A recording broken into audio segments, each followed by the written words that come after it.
Let's talk about immigration. And the consistent theme when talking about immigration on this show is that it's not a conversation about where people come from, what language, for all of that, right? It's just literally about a country, how many people can this joint take? Now, the big end of town that want to sell more stuff, or the bureaucrats in Treasury who want more taxpayers to pay for the people who they brought in 10 years ago or 20 years ago as they slowly move their way towards retirement and sort of prime midi-care time, that's a Ponzi scheme, right? On this show, we know what the consequences are if you add 1 million extra people in just a couple of years, and that's what's happened under this government, is that the number of houses that there are for the people who were here before the 1 million people turned up is dwindling. The number of places where if you get picked up in an ambulance that would drop you off at a hospital that would have a bed is stopped. And every single time there's an opinion poll on this, including, and I'm being very specific in my sourcing this evening, because I would like to show that there is not a specific conspiracy about pointing out the failures of this government. There's just people reporting on the failures of this government. Opinion poll after opinion poll after opinion poll that asks the question, is immigration too high? Guess what it concludes every time? Yes, yes, yes. Not because Australia is racist, but because Australians understand there's only so many spots on the road, there's only so many spots in the hospital bed, there's only so many spots in the childcare centres. Again, poll after poll after poll. High immigration loses support. 2/3 of Australians want lower immigration, but we get it anyway. Why?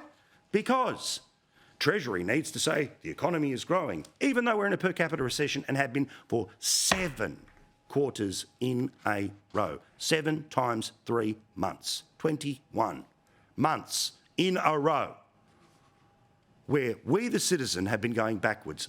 What we are able to spend with our $1 is back to the value of where we were in 2010. But of course, it's a giant conspiracy. Please. Now, you may recall I was slightly sceptical of the Prime Minister bouncing around with clueless Claire O'Neill, who I think back then had something to do with immigration, saying we're definitely going to halve the amount of immigration because we know this is a political problem, even though, of course, Lefty Laura Tingle and the rest of them were saying, oh, we don't really have a problem. We're a racist nation. All these people are going to start turning on people who look different at auctions. Well, maybe in the ACT, but nowhere else. And not even in the ACT, because Australians aren't like that. Well, guess what? It was a lie. They didn't deliver. Numbers come out today. And the Turnbull Times says embarrassing numbers. See the Albanese government likely to miss its migration reduction target, meaning they didn't cut migration. Where do those numbers come from? That far right-wing think tank. Oh, it's down the bottom of the barrel, this one. The Australian Bureau of Statistics. Again, let's show working. Have a look at this. You can see the red line, total population growth. The brownish line is the number of people that have come into the country, net migration. The blue line, number of babies. You see where the majority of the growth is coming from, ladies and gentlemen? In terms of the number of people who have come to your state in the past 12 months, New South Wales, 142,000, Victoria, 132,000, Queensland, 74,000, South Australia, 23,000, 58,000 from Western Australia, 3 and a bit thousand for Tasmania. These are people, by the way, from international places, not people who've decided to move to better climates, better jobs, newer jobs, cheaper houses. Every one of those people has been brought into the country, because we have a skills shortage.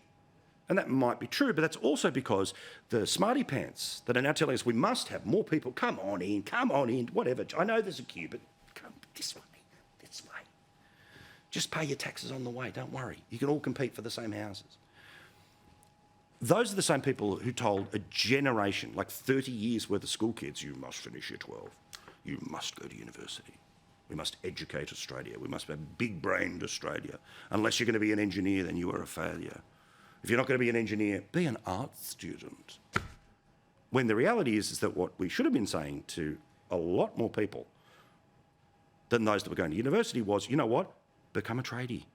It's going to really pay off for you one day. Yes, it's hard graft, it's hard work, but guess what? Life is. There's a very few number of people that are able to just sort of get money sent to them by, a mystery uncle somewhere in Monaco who's just got too much of it and can't eat $100 bills anymore. right? Don't know if that person exists, but good luck to you and congratulations if you're in the bloodline. Send us all something for Christmas. But for everyone else, yeah, it's hard. It's tough.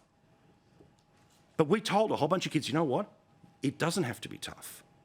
You can go and turn your film studies major into $1 billion career. Where? Now, I get it. Not everyone's going to be exactly, great with a jackhammer or amazing as a welder, but you get my point.